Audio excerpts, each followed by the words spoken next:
आप सभी को जय मसीह की दोस्तों। परमेश्वर आपको बहुत ही आशीष प्रदान करे। और आज का रहमा वचन इस प्रकार से है। यह दूसरा तिमुथियुस उसका दूसरा अध्याय और 3 वचन से मैं पढ़ूंगा। मसीह यीशु के अच्छे योद्धा के समान मेरे साथ दुख उठा। जब कोई योद्धा लड़ाई पर जाता है तो इसलिए कि अपने भर्ती करने वालों को प्रसन्न करे, अपने आप को संसार के कामों में नहीं फंसाता। फिर अखाड़े में लड़ने वाले यदि विधि के अनुसार ना लड़ें तो मुकुट नहीं पाता। परमेश्वर के प्रियो, आप क्या समझते हैं?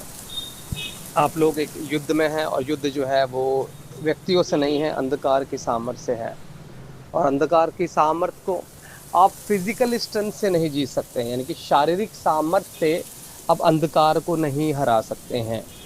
परमेश्वर ने साफ साफ बोला हुआ है कि एक अच्छी योद्धा के नाई जो है हमें लड़ाई को लड़ना होता है। और हमें सांसारिक बातों पर ध्यान न लगाते हुए हमें आत्मिक बातों पर ध्यान लगाना है।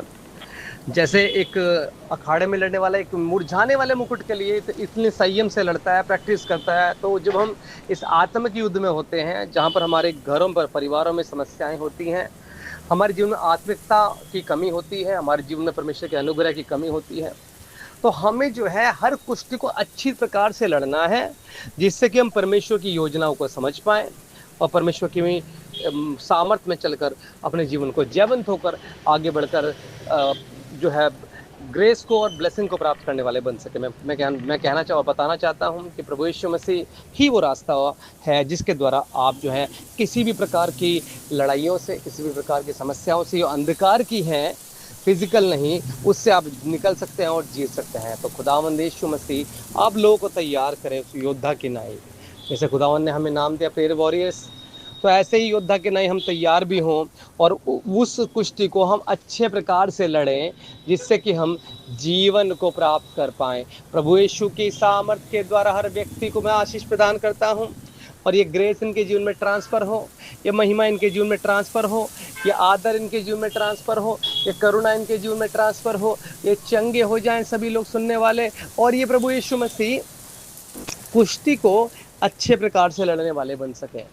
प्रभु यीशु मसीह आपका ग्रेस ट्रांसफ़र हो तेरे लोगों के अंदर और ये जीवन को प्राप्त करें। इनकी बीमारियां जाती रहें, बदकारियां जाती रहें, समस्याएं जाती रहें, अंधकार की योजनाएं खत्म हो इनके जीवन और उनके जीवन के आसपास से। मेरे खुदा उन पिता प्रार्थना करते हैं, कोई व्यक्ति अगर परेशानी अवस्था में सुन रहा तो वो प्रभु स्वतंत्र हो जाए।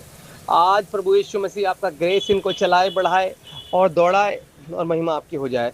एक भी ऐसा व्यक्ति ना हो जो किसी काम को शुरुआत करे उसे एंड ना कर पाए।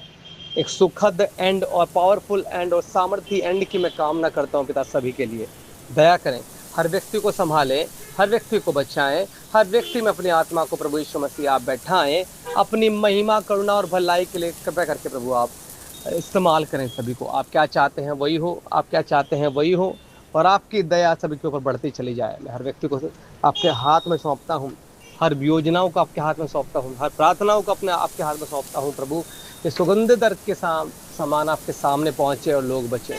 यीशु मसीह के सामर्थी और पवित्र और पावन नाम से हर व्यक्ति को मैं आज़ाद घोषित करता हूँ और मैं प्रार्थना करता हूँ कि सारे लोग सामर्थ से भरें और महिमा से भर जाएं। प्रभु तैयार हो आत्मा में, ग्रेस में, महिमा में, करुणा में, और अपने जीवन को इस प्रकार से लेकर चलने वाले बन सके। मैं धन्यवाद करता हूँ, आपने मेरी प्रार्थनाओं को सुन लिया है। हाँ मेरे खुदा उन पिता, हर व्यक्ति के जीवन में ये वचन जाए और ये सामर्थ पाए, बलवंत हो जाए और सही प्रकार से हर लड़ाई को लड़ें। यीशु मसीह के सामर्थ्य नाम से आत्मिक लड़ाई की बात कही गई है। यीशु मसीह की सामर्थ्य नाम से मांगता हूँ पिता, सुन और कबूल करें। आमीन, आमीन।